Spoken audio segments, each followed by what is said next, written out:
The starship's celestial horizon cut through the inky blackness of space, its quantum resonance drive humming with a soft, almost melodic precision.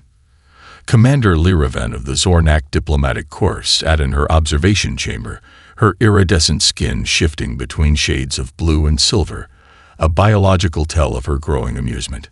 Before her, the holographic display flickered with images of the approaching human vessel. It was a marvel of contradiction. Sleek in some areas, almost brutally utilitarian in others. Massive heat dissipation fins protruded from its hull like archaic wings, while sensor arrays looked cobbled together from what seemed like generations of technological iterations. "Communications officer," Lyravan called, her voice a melodic trill that echoed through the ship's bioorganic command center. "Bring up the detailed scans of the human marine equipment." The hologram shifted, zooming in on the human marines preparing for potential first contact. Lyravan leaned forward, her multiple eyelids blinking in sequence, a Zornak gesture of concentrated observation. The marines' equipment looked like a museum curator's nightmare. Ballistic weapons with mechanical loading mechanisms, communication devices that appeared to have physical buttons and switches, protective gear that seemed to rely more on traditional materials than advanced energy dispersal technologies. Each piece of equipment looked like it belonged to an earlier century, not an interstellar civilization capable of faster-than-light travel. "Remarkable," she muttered, a sound between a laugh and a scientific observation.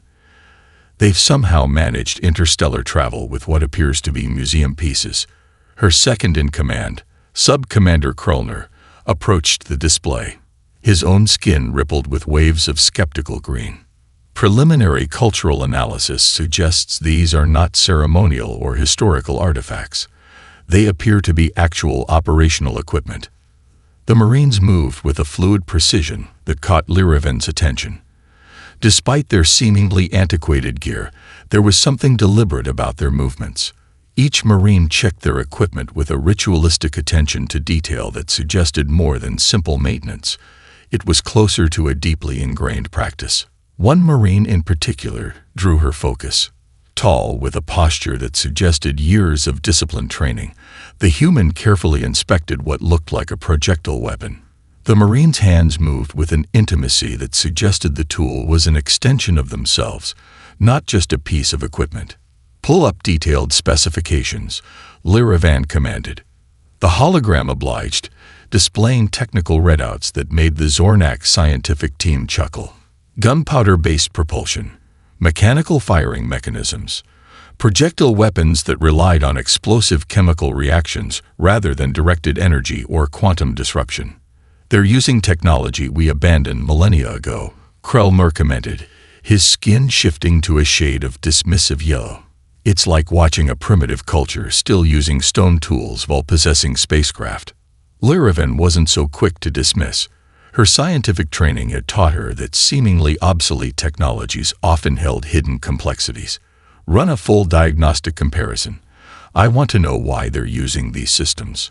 A ship's artificial intelligence began its analysis, comparing the human equipment against galactic technological standards. Initial results were almost comical. The weapons had no energy signature. They could function in extreme environments. Their mechanical simplicity meant fewer points of potential failure. But it was more than the technical specifications that intrigued Lyravan. There was a story in how the Marines treated their equipment. Each weapon, each piece of gear seemed personal, modified, adapted. Not just tools, but companions. "Prepare initial contact protocols," she instructed, "and ensure our initial reports emphasize our technological superiority." Little did Commander Lyravan know that those words would become a source of future embarrassment. The humans were about to teach the Zornak a lesson in the true meaning of technological innovation, a lesson that would challenge everything they understood about advanced civilizations. As the celestial horizon approached the human vessel, the universe held its breath, preparing for a meeting that would change galactic understanding forever. The diplomatic chamber gleamed with an ethereal light, its walls constructed from living crystal that shifted and responded to the emotional states of those within. Representatives from 12 different galactic species sat arranged in a circular configuration, with humans occupying what appeared to be the most unassuming section of the massive conference space. Ambassador Michael Chen stood out not through ostentation, but through a quiet, almost understated presence. His dark blue diplomatic uniform was crisp but not overly ornate, a stark contrast to the elaborate ceremonial garments of the other delegations. Beside him, a team of military and scientific advisors waited with a calm that bordered on bemused. The Zornak representative, Diplomat Vexnar, began the presentation with a flourish that was equal parts scientific demonstration and theatrical performance. Holographic displays erupted around the chamber, showcasing weaponry that defied conventional understanding. "Observe," Vexnar announced, his translucent skin rippling with colors that suggested both pride and condescension, the pinnacle of galactic defensive and offensive technologies. A quantum disruptor materialized in the holographic space, a sleek device that seemed to bend light around itself. With a subtle gesture, Vexnar demonstrated its capabilities. The holographic representation of a standard starship hull simply ceased to exist, vanishing in a silent, instantaneous elimination. "This weapon can neutralize matter at the molecular level," Vexnar explained, his voice a melodic trill that suggested absolute certainty. "Our research indicates it can destroy entire city infrastructure with a precision that eliminates collateral damage." The human delegation listened. Michael Chen's expression remained neutral, but a slight twitch at the corner of his mouth suggested something between amusement and deep understanding. Dr. Elena Rodriguez, the team's chief military technology analyst, leaned slightly forward. Her movements were calculated, deliberate, the result of years of diplomatic training and scientific expertise. When Vexnar finished, expecting immediate admiration, Michael Chen spoke. His voice was calm, measured. "Impressive technology. May I ask a few clarifying questions?" The Zornak diplomat seemed almost surprised by the request. Typically, other species would be falling over themselves with excitement at such a demonstration. "Certainly," he responded, his skin shifting to a color that suggested openness. "Your quantum disruptor," Chen began. "What's its performance in environments with high electromagnetic interference? Radiation-heavy zones? Extreme temperature variations?" The question hung in the air. The holographic display flickered almost imperceptibly. Vexnar's skin momentarily shifted to a defensive shade of gray. "Our technology is adaptable to most known environmental conditions," he responded, but there was a hint of uncertainty. Dr. Rodriguez produced a small device from her briefcase.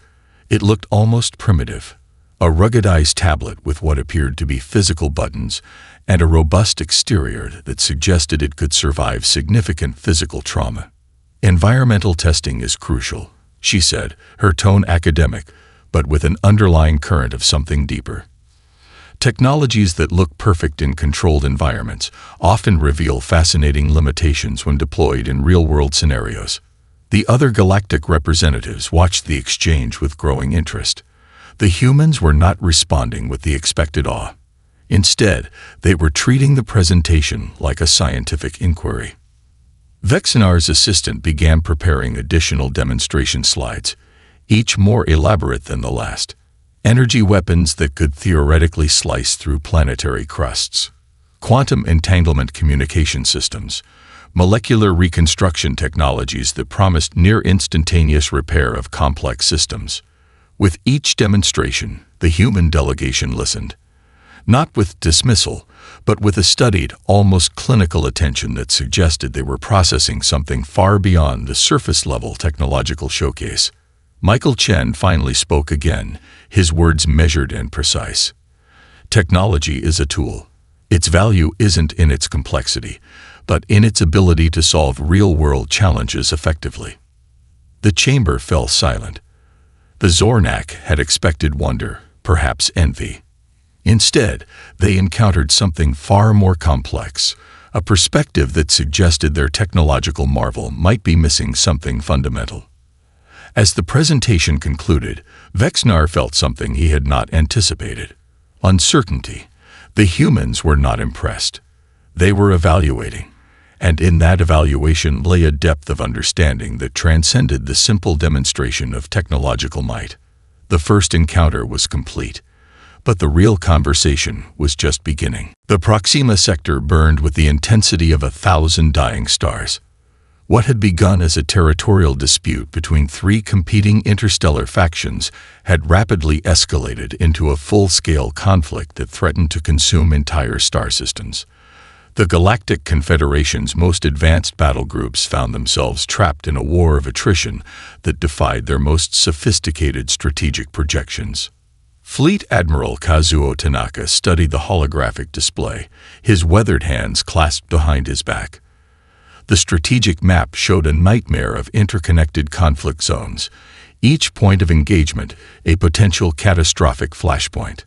Quantum-powered warships from the Confederation's primary battle fleet moved like intricate chess pieces, their advanced targeting systems and energy weapons representing the pinnacle of galactic military technology. And they were losing. The conflict had begun in the resource-rich planetary system of Proxima Centauri. What seemed like a simple territorial dispute quickly revealed itself as a complex web of political maneuvering. The local insurgent forces, initially dismissed as a ragtag collection of system defenders, displayed a level of tactical sophistication that caught everyone by surprise. Incoming transmission, the communication officer announced, her voice tight with tension. The hologram flickered, revealing a scene of controlled chaos. A human mercenary unit, officially designated as an independent contractor team, requested immediate deployment coordinates. Their leader, a woman with eyes that seemed to burn with an intensity that matched the surrounding stellar fires, waited for confirmation. Admiral Tanaka recognized Captain Sarah Rodriguez. Her reputation preceded her, a veteran of multiple complex conflict zones, known for turning impossible situations into strategic victories. Deployment authorization granted, Tanaka responded. Full tactical discretion. The Confederation's military advisors exchanged worried glances. Giving humans such broad operational authority was unprecedented. Their technological systems were considered antiquated, their approach to warfare seemingly stuck in earlier centuries. The first wave of human mercenary units dropped into the conflict zone like ghosts. Their approach defied standard military doctrine. Where other forces relied on massive energy signatures and overwhelming technological superiority, these units moved with a fluidity that seemed to bend the very rules of engagement. Compact dropships, looking more like retrofitted cargo vessels than military transport, entered the combat zone. They carried equipment that looked almost primitive, ballistic weapons, mechanical communication systems, modular gear that could be repaired with minimal resources. Captain Rodriguez's team moved with a precision that caught everyone by surprise. They didn't fight the way advanced civilizations expected. Their tactics involved an almost organic approach to warfare, adapting, shifting, using the environment itself as both shield and weapon. In one engagement, they transformed an asteroid mining facility into a defensive stronghold. Utilizing old-fashioned projectile weapons that could penetrate energy shields, they created defensive positions that the opposing forces couldn't easily neutralize. Their communication systems, using a mix of encrypted digital and analog backup methods, remained operational even when advanced quantum communication networks were compromised. The Confederation's battle analysts watched in disbelief.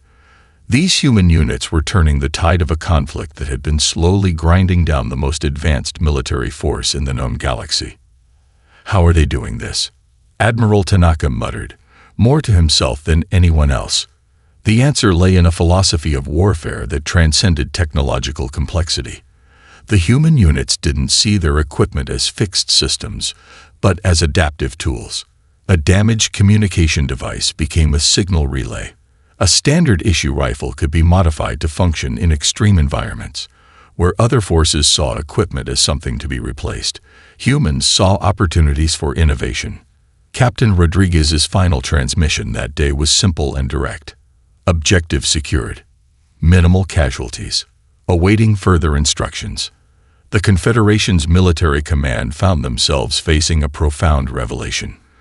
Technology wasn't about the most advanced system. It was about understanding the fundamental principles of adaptation, creativity, and human potential.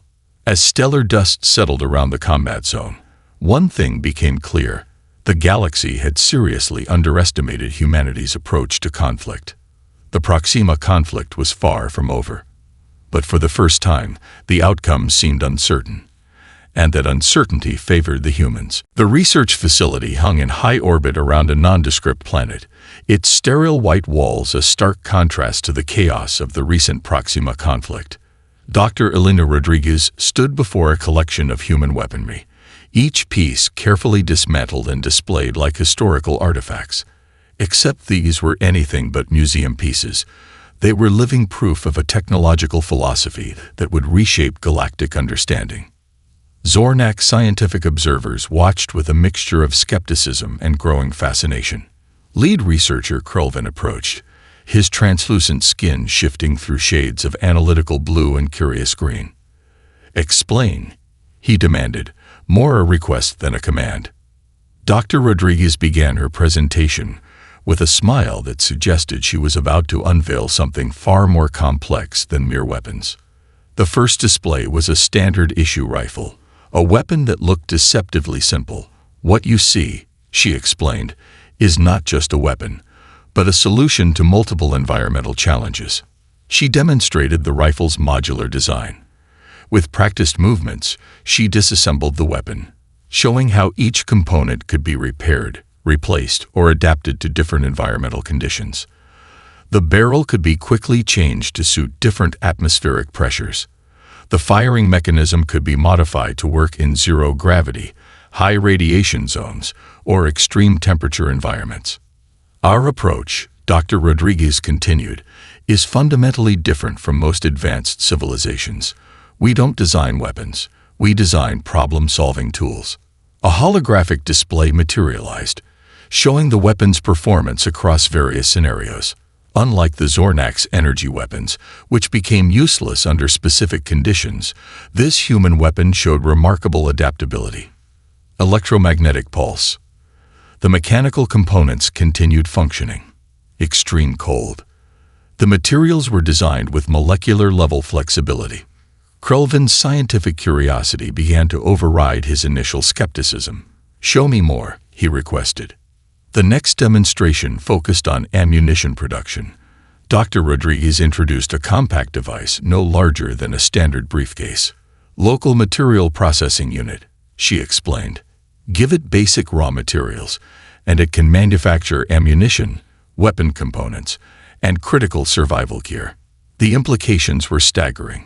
Most advanced civilizations relied on complex supply chains and specialized manufacturing facilities. Humans had developed a system that could turn nearly any available resources into functional equipment. A series of videos played, showing human military units creating ammunition from local minerals, repairing equipment with minimal tools, and adapting their gear to environments that would have destroyed more sophisticated technologies.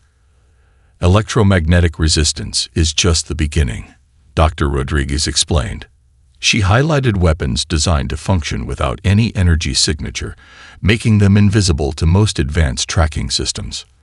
Mechanical systems that could operate when quantum communication networks failed. Weapons that were more like living systems than static tools. The Zornak researchers found themselves confronting a profound technological philosophy, where their civilization saw technology as a linear progression, always moving toward more complex solutions. Humans viewed technology as an adaptive ecosystem. Krulvin's skin began to shift rapidly, a sign of deep cognitive processing. "You're not creating weapons," he said slowly. "You're creating adaptive problem-solving systems." Dr. Rodriguez nodded. "Exactly. A weapon is just a tool. Its real value is in its ability to solve complex challenges in unpredictable environments." The final demonstration was perhaps the most impressive. A small drone-like device capable of transforming its configuration based on environmental challenges. In one moment, it appeared as a standard reconnaissance tool. In the next, it could become a communication relay, a defensive platform, or even a makeshift repair unit. We don't believe in single-purpose technologies, Dr. Rodriguez explained. Every tool must be adaptable. Every system must have multiple potential uses. The Zornak researchers realized they were witnessing something revolutionary. This wasn't just about weapons. This was about a fundamentally different approach to technological innovation. As the presentation concluded, Krelvin made a statement that would be reported across the Galactic Confederation. We came expecting to see primitive technologies. Instead, we found a masterclass in adaptive engineering. The universe of technological understanding would never be the same. The training facility stretched across 3 interconnected planetoids, a complex ecosystem of human military and cultural preparation that defied simple categorization. Dr. Helena Morales, lead researcher in cross-cultural military psychology, watched as a new training scenario unfolded. Young recruits from diverse backgrounds moved through a simulation that changed every 30 seconds. Holographic environments shifted from Arctic tundras to dense urban landscapes, from zero-gravity chambers to high-radiation zones. The challenge wasn't about having the most advanced equipment. It was about thinking beyond equipment entirely. A young recruit named Marcus Rodriguez, no relation to the famous military strategists, but carrying their innovative spirit, demonstrated something the Galactic observers found utterly confounding. When his primary communication device failed, he immediately used 3 different backup methods: a modified radio frequency, a mechanical signal system, a simple mirror for line-of-sight communication. Most species see technology as a hierarchy, Dr. Morales explained to the Zornak observational team. Humans see it as an ecosystem. The observation chamber hummed with translation devices and neural interfaces. Krelvin, the Zornak researcher who had become increasingly fascinated by human approaches, leaned forward with intense curiosity. The training scenario became a masterclass in psychological adaptation. Recruits weren't just learning to use equipment. They were learning to become the equipment. When a drone failed, a recruit would use its components to create a makeshift signal amplifier. A damaged protective suit became raw material for emergency shelter. A broken communication device transformed into a navigation tool. Dr. Morales highlighted the core of human innovative thinking. We don't train soldiers, she said. We train problem solvers. The psychological depth was extraordinary. The human approach wasn't about having the most advanced single solution. It was about maintaining multiple potential solutions, always ready to adapt, always prepared to transform. In one particularly striking moment, Marcus Rodriguez found himself in a simulated environment where all electronic systems had failed.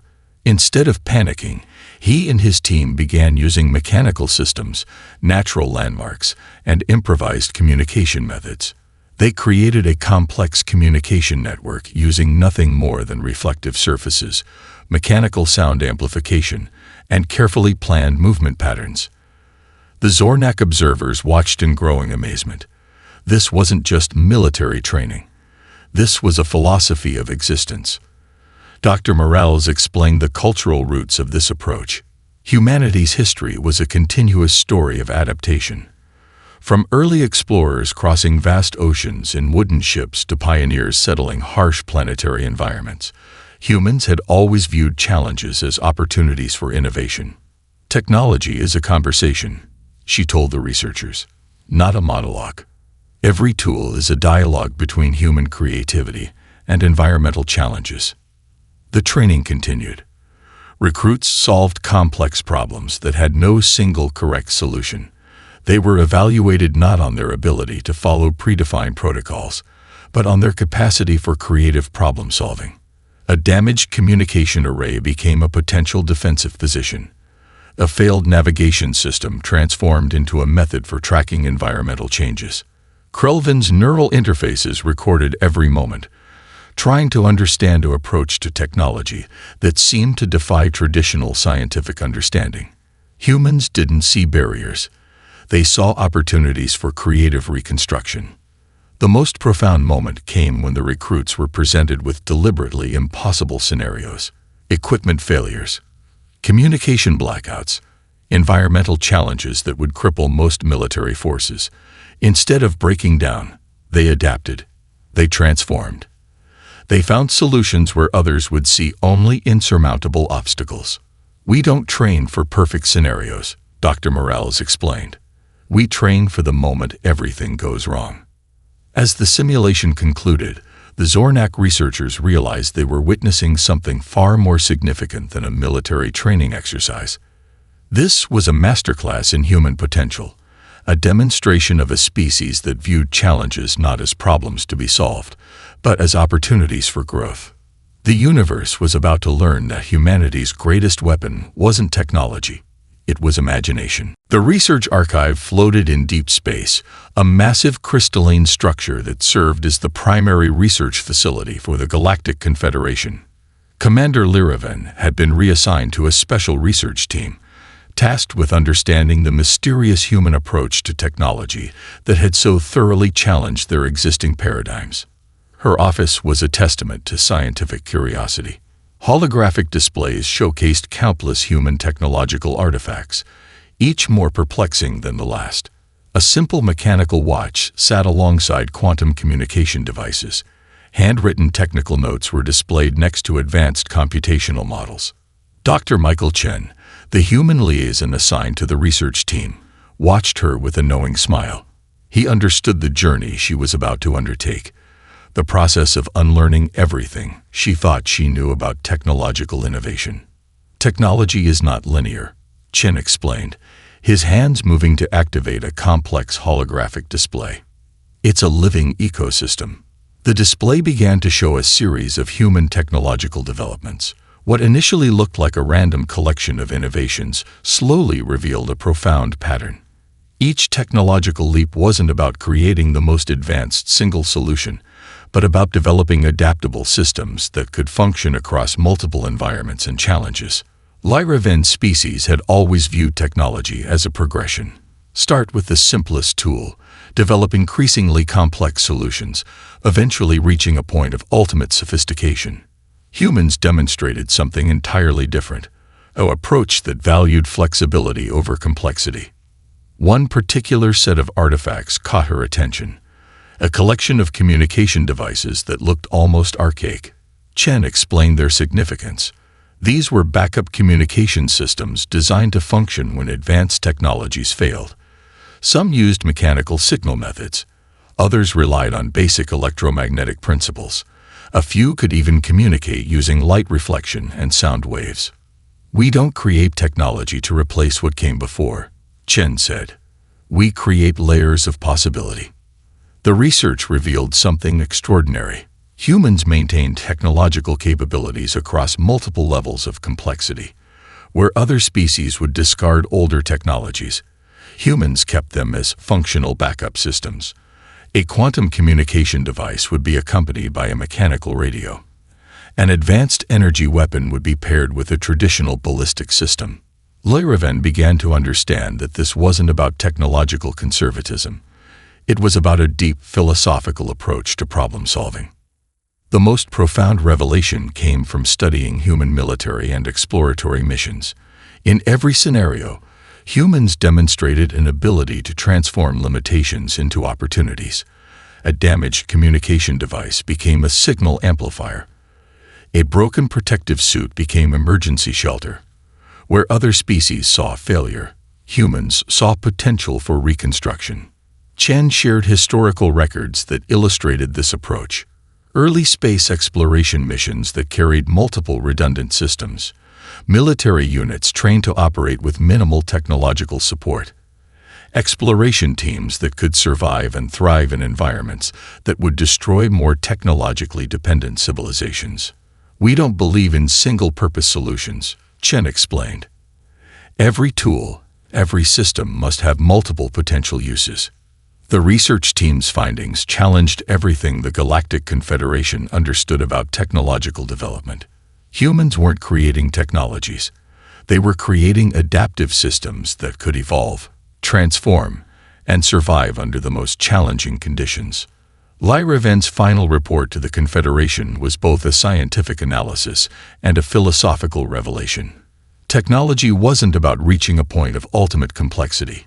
It was about maintaining the ability to adapt, to transform, to find solutions in the most unexpected places.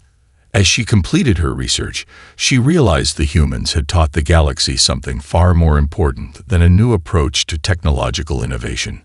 They had demonstrated a fundamental truth about survival, creativity, and the nature of problem-solving. The universe, it seemed, was about to be reimagined through a distinctly human lens. The Galactic Council chamber stretched across a massive transparent dome, offering a breathtaking view of the cosmic landscape. Representatives from thousands of different species gathered, their bodily configurations as diverse as the star systems they represented. But today, they were united by a single topic of discussion: the human approach to technological innovation. Dr. Helena Rodriguez stood at the central podium, her presentation ready to challenge everything the galactic community believed about technological development. Behind her, a holographic display prepared to demonstrate humanity's unique perspective. "We are not here to prove superiority," she began, her voice calm and measured. "We are here to share a fundamental approach to problem-solving that transcends technological boundaries." The council representatives shifted in their seats, some with multiple appendages, others with energy-based forms that flickered and pulsed. Each species had its own technological narrative, its own understanding of progress. Humanity was about to rewrite those narratives. The first demonstration focused on adaptability. A series of videos showed human technological solutions from various environments. A communication device repurposed as a medical diagnostic tool. A mining equipment transformed into a life support system. Protective gear becoming emergency shelter. Ambassador Michael Chen, seated beside Dr. Rodriguez, watched the reaction of the various delegates. The Zornak representatives, who had initially mocked human technologies, now leaned forward with intense curiosity. The crystalline beings from the Proxima cluster adjusted their molecular structures, a sign of deep contemplation. "Technology is not about complexity," Dr. Rodriguez explained. "It's about solving problems with the resources available." The presentation continued, revealing layers of human innovative thinking. Each example challenged the traditional galactic understanding of technological progression, where most species saw technology as a ladder, with each new invention replacing the previous one. Humans saw it as an ecosystem of potential solutions. A representative from the energy-based Lumina Collective raised a query. Their form resembled a collection of interconnected light particles, their communication a complex dance of quantum interactions. "How do you maintain technological consistency?" the representative asked. "Your approach seems chaotic." Dr. Rodriguez smiled. "Consistency is not about uniformity. It's about maintaining the ability to solve problems effectively." She demonstrated human training methods, scenarios that forced technological innovation under extreme conditions. Recruits learning to communicate using mechanical systems when quantum networks failed. Emergency medical teams creating life-saving tools from seemingly unrelated equipment. The galactic representatives began to understand. This wasn't just a technological approach. This was a cultural philosophy. Ambassador Chen shared historical context. Human innovation had always been about adaptation. From early explorers crossing oceans in wooden ships to pioneers settling harsh planetary environments, humanity had consistently transformed limitations into opportunities. The most profound moment came when they revealed the human approach to long-term space exploration. Most advanced civilizations relied on highly specialized, single-purpose technologies. Humans developed multi-purpose systems that could be modified, repaired, and transformed using minimal resources. A breakthrough moment occurred when the Zornak lead researcher, Krelvin, stood to speak. Their translucent form shifted through colors of understanding and revelation. "We have been thinking about technology incorrectly," Krelvin announced. "Technology is not a destination. It is a journey of continuous adaptation." The chamber fell silent. The implications were profound. Every species present began to reconsider their approach to technological development. The human presentation was not a demonstration of superiority, but an invitation to a new way of thinking. As the session concluded, something fundamental had changed. The galactic community had been introduced to a revolutionary concept: technology as a living, breathing ecosystem of potential, not a rigid set of increasingly complex solutions. The universe would never be the same. 50 years had passed since the revolutionary presentation that changed galactic understanding. The research outpost orbiting the restored Proxima Centauri system stood as a testament to the transformation humanity had sparked across countless civilizations. Commander Elena Chen, granddaughter of the original diplomatic team, walked through the facility's central museum. Each display told a story of technological evolution, highlighting the fundamental shift in how civilizations now approached innovation and problem-solving. The museum was more than a historical archive. It was a living testament to a philosophical revolution. Interactive exhibits showed the dramatic changes that had swept through galactic technological development. Where once species sought the most complex, single-purpose solutions, now they embraced a more adaptive approach. Modular technologies, multipurpose systems, designs that celebrated flexibility over rigid sophistication. The Zornak had been the first to fully embrace this new philosophy. Their latest exploration vessels looked nothing like their previous designs. Gone were the sleek, single-purpose craft.